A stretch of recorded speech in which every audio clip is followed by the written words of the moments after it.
Welcome to Syndicate 07 Spaceship. To continue to the next video, please say the word activation. Clue: the coolest MBA ITB lecturer. Activation accepted. Hello everyone, my name is Adelia Tirina. Hi, my name is Moniberg. Hello, I'm Tiara. Hi, I'm Farel. In today's videos, we are going to talk about 6 agendas. Consist of first, literature framework and company overview. And then stage 1, orientation and key focal issues. Stage 2 is driving forces. Stage 3 is scenario and narrative creations. Stage 4 is option consideration, and stage 5 is early warning signs. Since our future is full of uncertainty, we, as a business leader, need to manage ambiguity and provide a workable certainty amidst the change. We, as a business leaders, also need to prepare for our futures, since the future is uncertain, but our decisions today will affect the future. To assess our future, we need to prepare for the futures. One of the tools is scenario planning. Scenario planning is a process that stimulates imaginative, creative thinking to better prepare an organizations for the futures. Scenario is fighting to make a single, vastly confident predictions based on today's model of the view of the world. Rather, they consider multiple hypotheses for how the model might evolve along more varied dimensions, while forecast planning, in other hands, only focus on one features, while in reality, scenario planning prepare for multiple futures. Scenario planning consists of 5 steps. Stage 1 is orientation. Orientation consists of determining the key focal issues that we will use as the main questions to be answered by participants.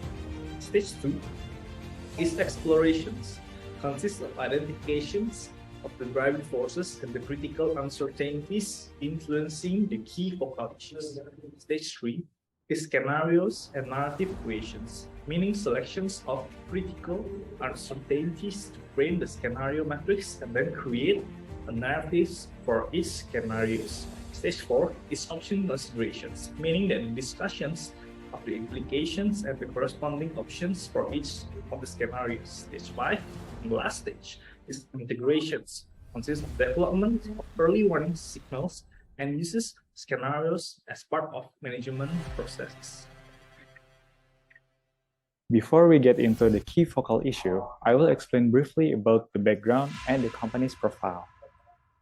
PTPP is a company established in 1953 with 2 main services.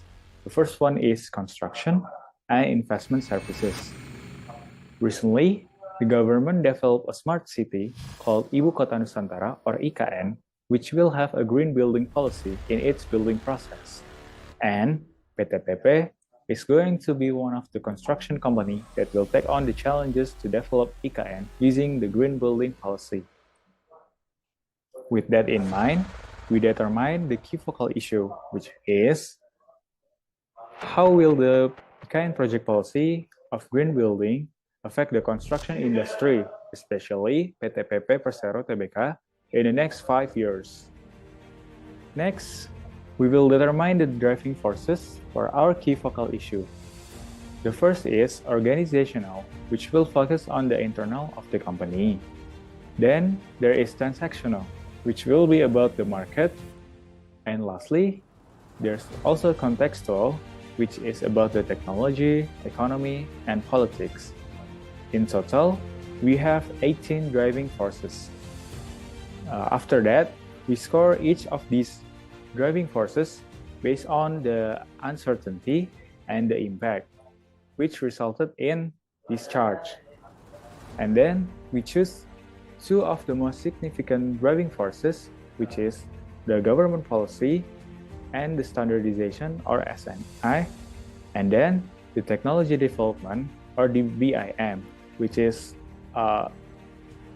shown in the charts. How will the green buildings policy of IKN project affect the construction industry, especially PT Persero, in the next 5 years?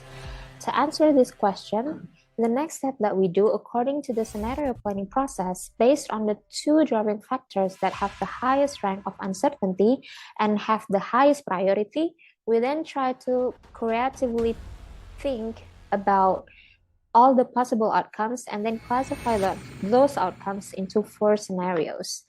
As we can see on the slide here, we have created 4 scenarios for each outcome based on technology development and government policy. The first is industry optimization. PT Persero will be more likely to get the best out of its resources because of the technology development, while the government plays a significant role in controlling the construction industry. This means that the industry has sort of more freedom in maximizing the market. The green building policy will create high capitalization because of the creation of a niche market, competitive advantages, high investment activities, as well as economic and social sustainability. Radical transformation might also happen due to unregulated technology by the government. The second scenario is the harmony between the government and the construction industry. This happens when the government policy is highly regulated while there is also a rapid technological change. The goal of achieving environmental sustainability will be aligned with fair industry development. Because of the green technology development that is likely to happen in the scenario, the government will also achieve their goals in an efficient way. PT Persero will also get the benefit of standardized green building construction by the government, which will eventually create competitive advantages for the company, which was mentioned before in the industry optimization scenario. The next scenario is when there is a low government policy and also slow technology development. This will create a situation where the company might lack innovations, resulting in slow to no development, which will also impact the investment activities.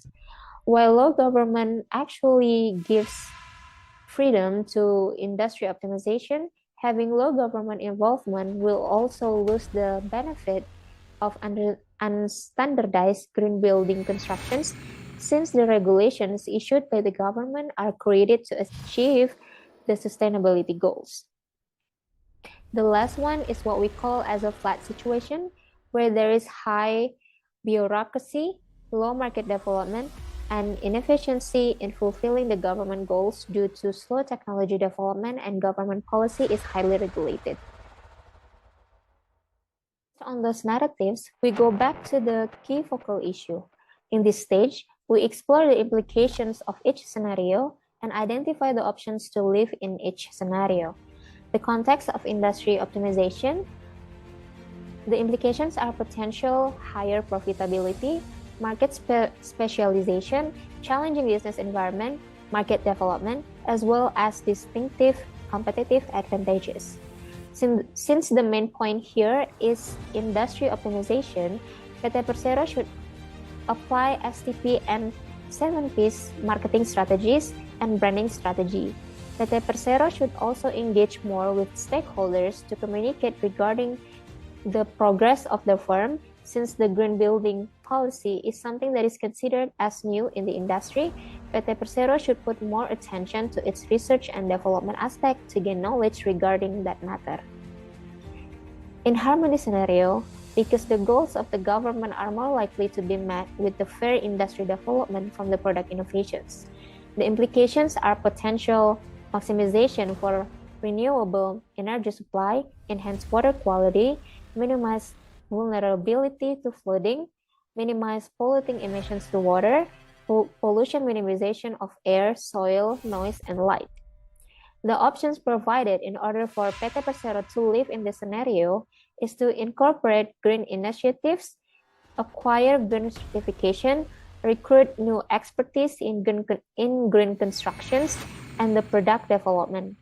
Aside from that, PT Persero should also start applying green project management technology, use eco-friendly building materials, and practice efficient manufacturing methods. Next are the implications and options for the sluggish scenario. In this narrative, PT Persero might experience an unchallenging business environment, which will create low productivity, and it might be very difficult to obtain trust from its shareholders. The options provided in order for PT Persero to live in this sluggish scenario is first, to encourage innovations so that the productivity level can increase in order to develop the market. The second is to improve the existing business model and impose new strategies. It is suggested that PT Persero to evaluate the current strategies and identify the problems so that they can create new ones to improve the market movement. The last one is flat scenario, where it takes longer to finish a project due to the high bureaucracy, low product development, lack of technological innovations, and the company development is considered as stagnant. The options for PT Persero to live in this flat scenario is to collaborate better with the government, create innovation programs, and also create new business strategies. After the step 4, we will move forward to the step 5, which is early warning signs step. Early warning signs is the leading indicators of emergence of one scenarios or another. Or this can be the tool for management or leaders to predict the future new development or the future issues that might come up. So we have designed our predictions. In the industry optimization part, the condition is the technology development is high, but the government policy is low. So the prediction from our group are unhealthy market competition, excessive international labor, and high technology development. There are negative and positive impact. The unhealthy market competition and excessive international labor might happen because companies might only focus on gaining profit and might not want to use local labor or maybe knowledge transfer to the local labor. But the positive part is that the high technology will fastly develop. In the harmony part, the condition is an ideal condition, which is the technology development is high, but the regulation is also high. So we have predict a lot of positive impact, which are accelerated capital city relocation, which the Indonesia capital city might successfully move to the Kalimantan, and the development of new smart city in the world, which Indonesia will be new smart city in the world, and then lead to the citizen behavioral changes, which is the IKN goals itself is to change its people behavior to a sustainability behavior, and then IKN might become the new economic driver. In the flat part, the condition is the government policy is high, but the technology development is low. So in this condition, we might call it stagnant condition. So we predict that stifle technology innovation growth and new job creation. And also because due to the government policy is very high, it might be fragile to politics issues. So it might lead to erode the public's confidence in our government. In this sluggish part, this is the condition where we don't want to happen. So the condition is that the government policy is very low, but also the technology is very low. So we call it sluggish condition. This might be a chaos condition too. So the prediction that we have designed our failed government project, which is the IKN project, will be failed because the technology is not developed yet, and then loss of public trust to government or policy. So this is the ending of our video, and that was our presentation from Syndicate 7. Hope you enjoy our video and hope you get a new insight. Thank you so much for watching. Don't forget to subscribe and like our videos. Goodbye!